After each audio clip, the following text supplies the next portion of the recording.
अधिकारों की रक्षा की और आज भी इस देश में आरक्षण बचा हुआ है, नौकरियां बची हुई है, हिस्सेदारी बची हुई है, राजनीतिक व्यवस्था कायम है, लोकतांत्रिक व्यवस्था है।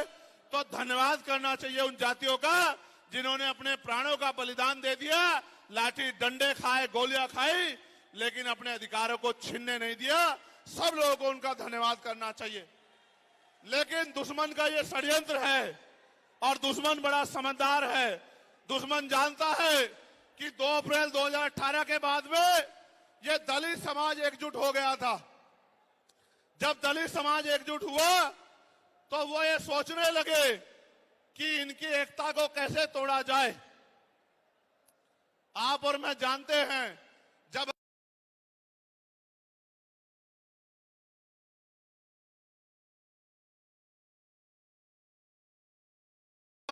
अगर आप झाड़ू की सिक्कों को इकट्ठा कर दोगे, वो सिक्के जो हैं एकजुट हो जाएंगे, उनको बांध दिया जाएगा तो वो सारा कचरा साफ कर देंगे।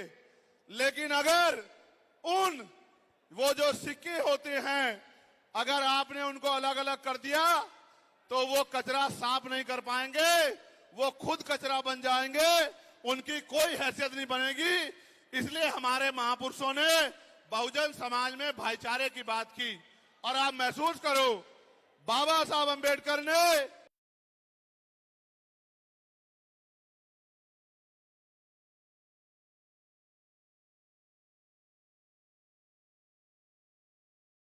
अपने विरोधियों बैरियों के खिलाफ संघर्ष भी करना है, अपने अधिकारों के लिए संघर्ष भी करना है।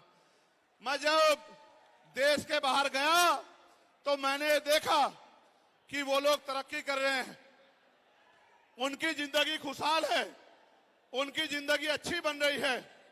लेकिन उनकी जिंदगी तो अच्छी बन रही है, लेकिन 75 साल की आजादी के बाद आज भी भारत में 80% लोग ऐसे हैं जो रोटी कपड़ा मकान से वंचित है, जिनको इज्जत की जिंदगी नहीं मिल रही। तो मैं ये देख रहा था, मुझे बड़ी खुशी हो रही थी। लेकिन जब मैं भारत की तरफ देखता हूं तो बड़ी निराशा हाथ लगती है।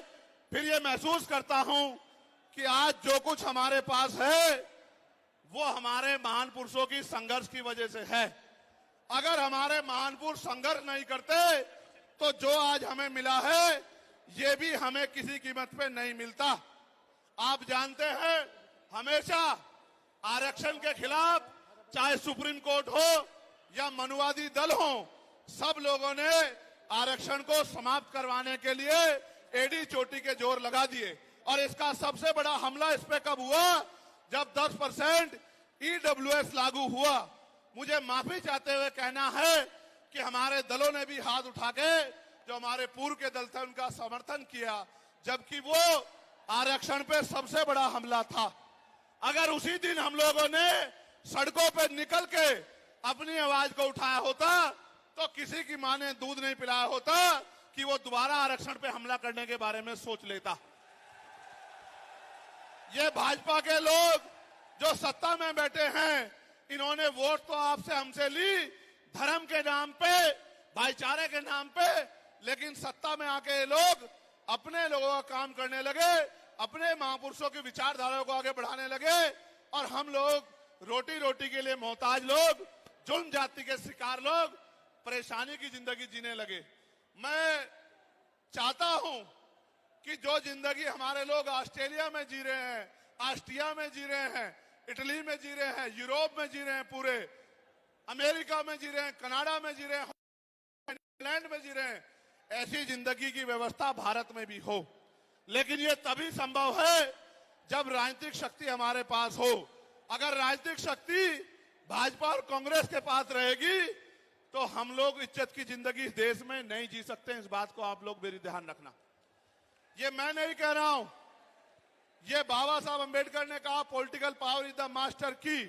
राजनीतिक सत्ता वो चाबी है जो आपकी सारी परेशानियों का हल कर देगी।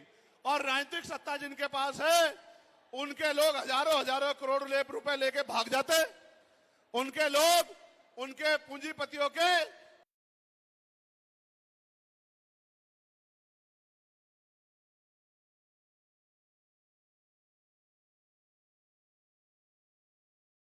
लिख के आपको जेल भेजने का काम सरकार कर देगी और आपके घर की कुर्की भी करा देगी। आप किसानों का, मजदूरों का हाल देख लो, आप नौजवानों का हाल देख लो, इस देश में क्या है। तो हमारी सबसे बड़ी मांग ये है, आप समर्थन करके बताना कि आप इस पर सहमत हो या नहीं हो। बताओ, जातिवार जनगणना होनी चाहिए नहीं होनी चाहिए? एक सुर में बताओ, होनी चाहिए नहीं होनी चाहिए? साथ साथ इस देश में जातिवार जनगणना के साथ साथ जितने भी सरकारी संस्थान हैं